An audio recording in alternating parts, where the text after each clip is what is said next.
I got these animals on a little bit of a creep pellet with a commodity corn that I've mixed in 1-to-1. And so that's what these animals are getting right now. It's about 25 pounds of grain a day. I have a 1, 2, 3, 4, 5, 6, 7, 8, 9, 10, 11, 12, 13 animals. And then I have 6 animals in the front, so I have about 20 animals right now. Oh, excuse me, I have 19 animals, not about 20. I have 19 animals. 2, 3, 4, 5, 6, yep. 10, 11, 12, 13. Yep, I have 19 animals right now. Here in about 2 weeks, I'll be bringing in more animals. My grass is growing in very quickly. My grass in the front right now, when I just look at it from here, I would say it's getting close to about 6 inches tall. And it is starting to branch out. My grass is starting to accumulate biomass at a very rapid rate.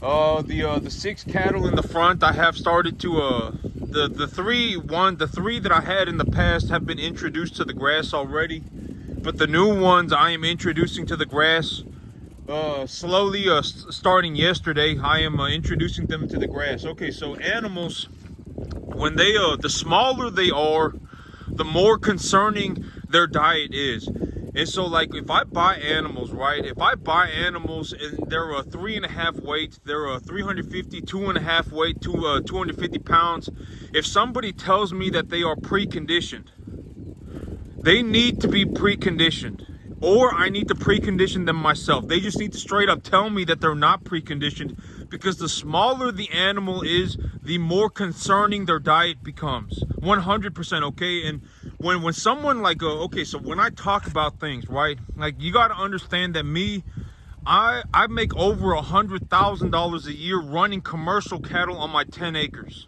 That is genuinely my background, right? This is genuinely what I do. This is my entire life.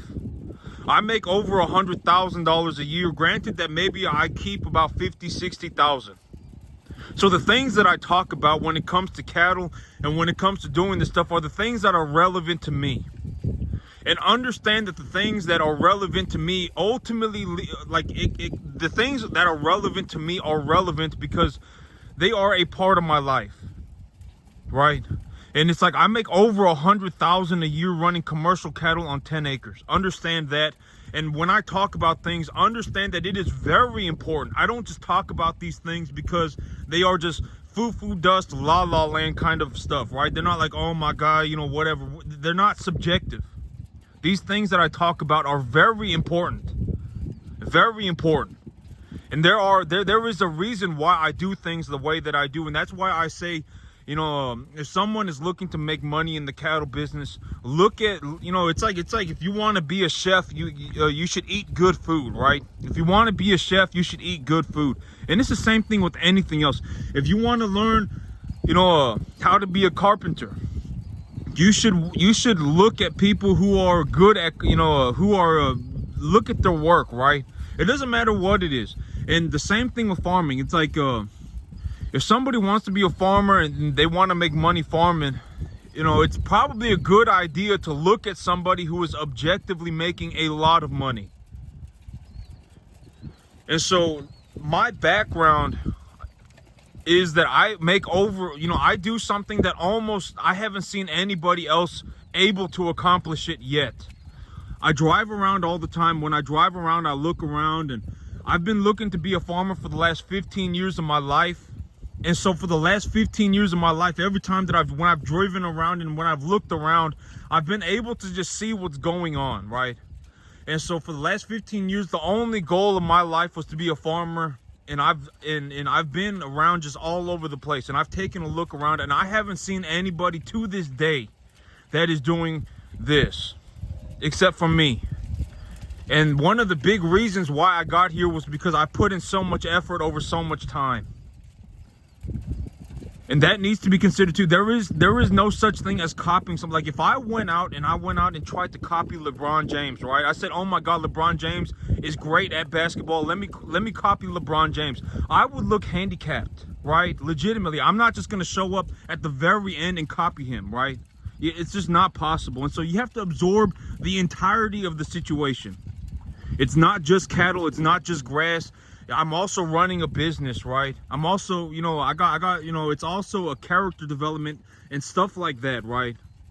It's not just a one-dimensional problem. It's not just grass, it's not just cattle, it's not just business. There's a multitude of things. And so ultimately when I speak, it's like maybe at the end of the day, I think that the big purpose of all this is so that maybe it gives people the opportunity to see the entirety of the situation. Because my background is that I live for farming. The only thing I've wanted to be for the last 15 years of my life is a farmer.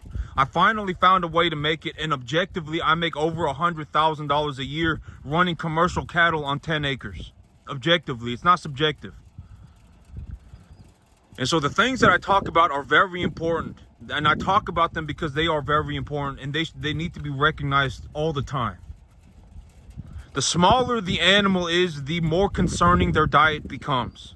If I let a small 2.5 weight animal out on my grass, right, and let's say I have some grass that's maybe it's 5 inches tall, 6 inches tall, and it's maybe I just put fertilizer on it. I just put let's say 25 pounds of nitrogen on it, and I put that nitrogen on the grass at a ratio of 10 parts nitrogen, 0 parts phosphorus, and 5 parts potassium, and I put 200 pounds, so I put 20 pounds of nitrogen on that grass, right, and 10 pounds of potassium. So grass is dynamic, right? All life is dynamic. Life is dynamic. It is constantly happening, like in this massive life is happening all over the place at all times. Even these cattle, right? Like they're eating and the food is entering their digestive tract, and the digestive tract is pulling energy from the food, etc., etc. Grass is the same way. If I put fertilizer on the grass will begin to metabolize the minerals, because the minerals are now available. Granted that the minerals have been able to reach the roots of the plant, right? Because the roots of the plant are responsible for uptaking the minerals from the soil, and then once the plant has uptaken the minerals, they then metabolize the materials with the atmospheric gas to hold carbon, to obtain carbon. And once they have the energy and the carbon and the minerals, there is now a massive chain reaction, and the plant material is able to grow. And when that is happening, depending on what stage of development the grass is in, and even if the grass is too wet, if the grass has been fertilized even just a little bit, if it's naturally a high energy, high protein grass, if I put a small 2.5, 3.5 weight calf on that grass, if it's not like the perfect grass, the animal will start having acidosis very rapidly. And acidosis for a small calf is very, very dangerous. If the animal's 2.5 weight and it's having acidosis, the chances of it dying go upwards in a vertical line. And so how do you stop that from happening, right? Okay, well, if what I'm worried about is the fiber content, the energy content, the protein content, the moisture content, and the volume of food that is consumed, all these things need to be considered. And so it's like when I feed the small animal, that is why I put them on a preconditioning ration. The preconditioning ration has been formulated by me, and I've watched the animals very closely, right? I have them in a small pen so that I can watch them. And I watch them very closely. And so when I give them the formulated diet, how am I able to tell that the animal is not having acidosis, right? Through their poop. I can just look at their poop. If I look at their poop and if they're having acidosis, I'll be able to tell. And so it's like, this is the diet that I formulated for the animals, for this specific weight, for this specific purpose. And so it's like the smaller the animal is, the more severe the problems become. Because if the animal is small and it's having problems, the chances of it dying are far greater than an animal that is large.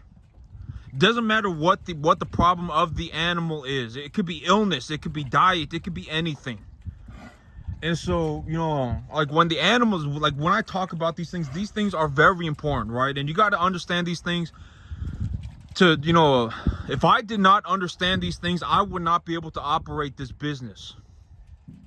It's the same way with grass. Okay, this is a very good point. It's the same way with grass. Like, grass is dynamic, right? Like, if I were to look at grass at a molecular level, the grass is growing, right? The roots are going through the ground, and as the roots go through the ground, it's uptaking minerals from the soil. And as the wind hits the plant material, as the wind hits the grass, the wind is actually rubbing up against the grass, and when it rubs up against the grass, the carbon dioxide molecule goes into the plant, right? There are small microscopic pores on the bottom of the plant, and when the carbon dioxide goes, the grass is excreting water, the plant material is excreting water so that it is able to trade those molecules for carbon dioxide. And so grass is dynamic the exact same way as the grass is dynamic. As the grass continues to do this, as the grass continues to metabolize its environment, it will grow. And as it grows, the energy content of the grass and the protein content of the grass and the fiber content of the grass, and depending on like what fertilizers have been put on the grass, the mineral concentrations of the grass, like the vitamins, etc., will all be different depending on what stage of development the grass is in. And so it's like, if I have a grass that is in middle to late vegetative state, right? If I have a grass that is middle to late vegetative state, it will be different in terms of energy, protein, fiber, vitamins. It will be different than a grass that is in the middle of flowering or in the beginning of vegetation. It will be different. And so I need to understand these things because, I've had an animal die from eating too much grass. It happened to me about a month ago, right? And so that's one of the big reasons why. You can't just feed grass to animals. And if the grass is janky, you can't even feed that to the animals. The animals are not going to condition properly. And, ultimately at the end of the day, these animals, they're going to end up, they're going to end up as beef, right? Most of these animals are going to end up as beef. And so the beef market also has what it wants, right? It wants an animal that has a certain amount of fat in it. People don't want to eat some super hard lean steak, right? People don't want to eat that. So the animal needs to be has to have a certain amount of fat on it, and et cetera, right? The conditioning of the animal needs to also be maintained properly for there to be a viable market for the animals. And so that needs to be considered as well. And so it's like, when I'm feeding these animals, what am I looking to feed them, right? If I have a grass that is in the middle to late vegetative state and my animal is about a 5 weight, the average weight of my herd is about 400 right now, and I have a grass that is about 15-16% protein and the energy content is also high, what can I do then? Okay, well, I can feed them roughage material, corn stalk bales, and then I can add some corn and some acidosis medication, some creep feed into their diet so that they get a well-rounded diet, right? And if I also feed them grain, that also gives me a capacity to feed them vitamins. I can also give them a vitamin mix. And so that is what is the actuality of what is going on in front of me right now.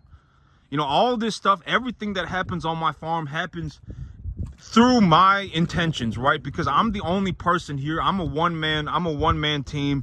I run this whole business by myself. I do all of this by myself. And so the things that are going on my farm, I understand and I know to a fine dot. I practically know everything to a T that is going on in terms of my business. I don't know what's going on with I may not know what's going on with anything else to a fine T, but I do understand what is going on in my business to a fine T. My grass is in the middle to late vegetative state. I anticipate that the protein content is somewhere around 16 to 18%. The energy content is also probably at a saturated rate. When I look at my animals, they are conditioning properly, even though I am feeding them a diet of 90% grass, right? So the energy content is probably okay too. Well, if the protein is that high and these animals, if they got an average weight of 450, well, then the protein levels should be somewhere around 13-14%. So the protein is too high. Well, if I'm going to reduce the protein with corn, if I'm going to reduce the protein with a creep feed, well, then their energy goes vertical. And so how do I reduce the energy and the protein as well, right? I give them a free choice roughage material. I feed them corn stalk bales. And so that is ultimately that is what is going on in my farm. And all this stuff is very important. Do not just, You know, like if you actually want to be a cattleman, don't go, I'm not going to do any of this and just hope that you make money, right? Like, you're not going to make money. If that is how you think and you truly want to be a cattleman, you're not going to make money. You're going to lose all your money. You know, maybe you make, you know, $1,000 a year. You're going to have to understand these things, and these things are very important. And these, like, I didn't just make this up myself, right? Like, I'm not some like a 250 IQ person. I'm just an average person, and I've read, you know, maybe I'm smarter than, genetically, maybe I am smarter in terms of farming. Genetically, maybe I was born smarter than 6 out of 10 people. Maybe I'm in the upper 40 percentile in terms of intelligence, right? Maybe if I'm fortunate, I'm in the upper 30%. Legitimately, maybe. Like, if I'm gonna be objective, right, like in terms of, and specifically farming, because if we talked about something else, there's a reason that I don't talk about other things, right? Like, I don't sit here and talk about math. I don't sit here and talk about whatever world history. I don't talk about any. The only thing that I really know to a fine T is farming. And maybe genetically I was born smarter than maybe 3 or 4 out of you know, maybe I was born in like the top 30 to 40% of intelligence in terms of farming, right? Like, if we had 10 people genetically just born, you know, from the day they were born, you know, legitimately had nothing, you know, had nothing in their head, and they were just genetically, you know, programmed for farming. You know, maybe, right? Because if someone is like, you know, if someone is very, very, like, if they're 4 or 5 years old and stuff like that, or even maybe even 15, it depends. Like, if you talk to somebody, you know, you can kind of tell, even from a young age, you can kind of tell, are they actually receptive of new ideas? Because if they're not receptive of new ideas, usually they're not receptive of new ideas because they have a bias wall. They are stuck. They're not able to accept the idea because their bias is taking over.